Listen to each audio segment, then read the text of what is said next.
Hi, it has been a really big week.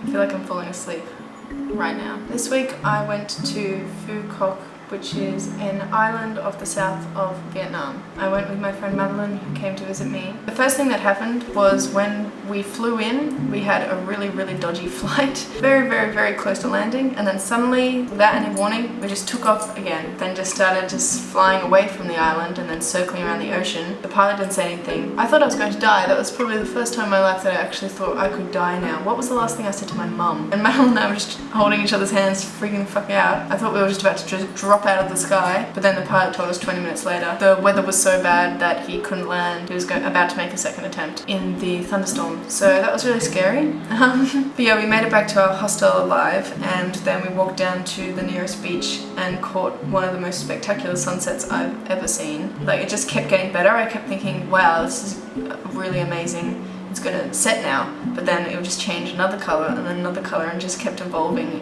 and getting more and more beautiful. We settled in okay, and then the next day we hired a motorbike and rode to the south of the island. I'd never driven a motorbike before. I was extremely cautious, but a lot of bikes and it's very dangerous. Phu Quoc had open roads with not much traffic, so it was more just about riding. But we made it to the south of the island where there's a beautiful beach, crystal clear water, everything that you kind of imagine when you look up those tropical islands, just water that is fluoro blue, super clear. So we spent a little while there. We realised afterwards that we were quite sunburnt from the motorbike ride. Like, our shoulders were very burnt. I'd been told that the 3 days that we were there it was going to be thunderstorms and raining, so I was totally unprepared.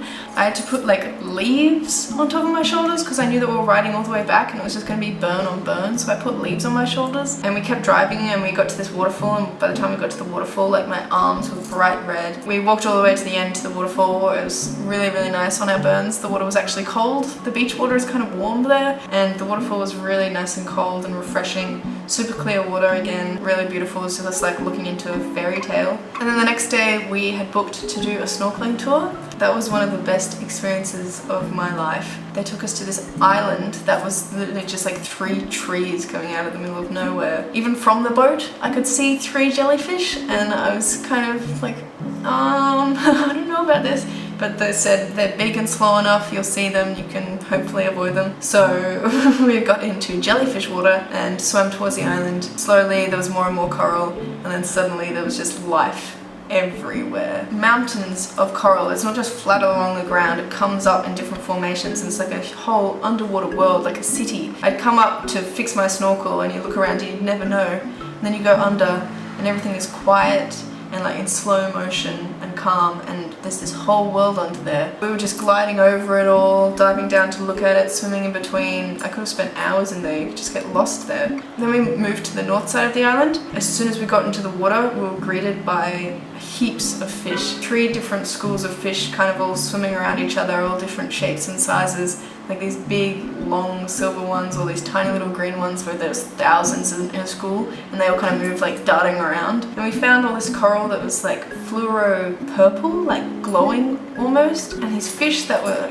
rainbow, and when the sun hit them, like the sun reflections on the coral was so beautiful, just seeing it all dancing around. And then when it hit the fish, it looked like they were glowing and like reflecting in different ways. Oh, it was amazing. And you just kept bumping into just big schools of fish, and they just swim right around you, and if you were still enough you could just stay in the middle of a school of fish because they kind of just stay in the same place moving with the waves. Oh man, I want to do it again.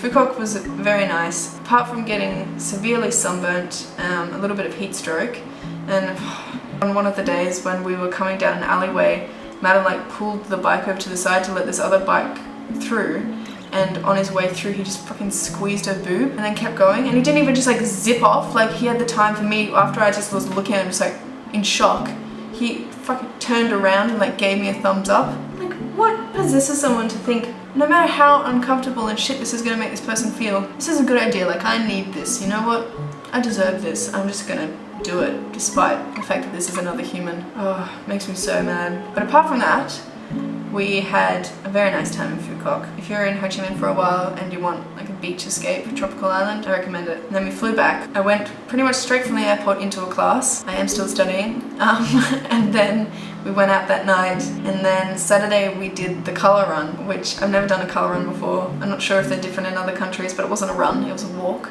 But it was still very fun. They probably should have told us to wear sunnies. A lot of us had a lot of colour in our eyes by the end of it, and it really freaking hurt. But it was pretty fun just walking around. Like, I think every kilometre they just had a shit ton of one colour that they'd pour over you, so you'd just go in between different colours. And then when we got back, there was this massive concert going on with this hilarious DJ, and he was playing okay music.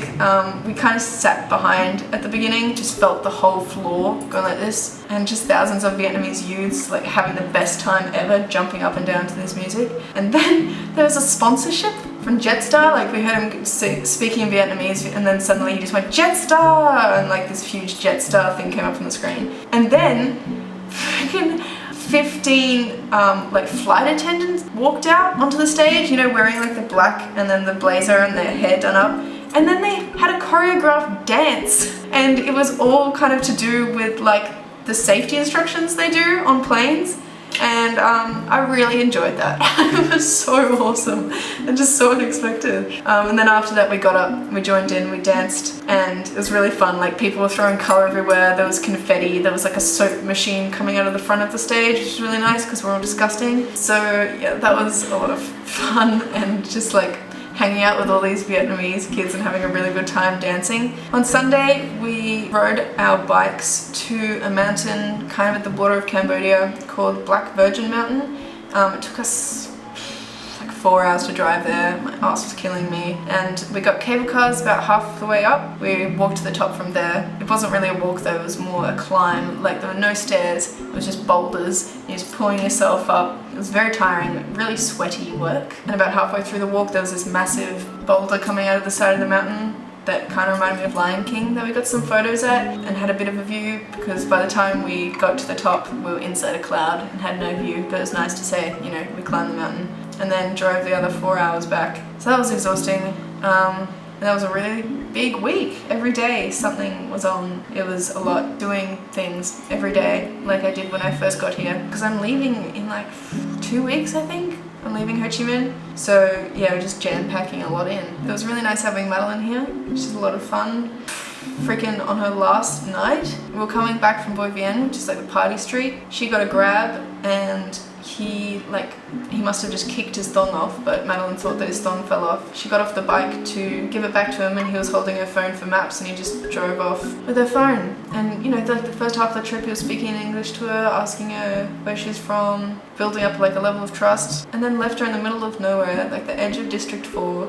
No way of contacting me, no way of knowing where she was. Luckily, she somehow managed to memorize my Vietnamese address. She found a Circle K, which is like a 7-Eleven, and they called her a grab. But imagine if she didn't know my address, she'd just be stuck there. You left her in the middle of nowhere at like 3 a.m. Madeline had a rough time in Vietnam, like everything happened to her. She left last night. Now I'm back at uni, just got back from the gym. This week is a bit more chilled out. Got to focus on uni, get my last assignments done, and then we go to Malaysia. I think I'm gonna have a nap now.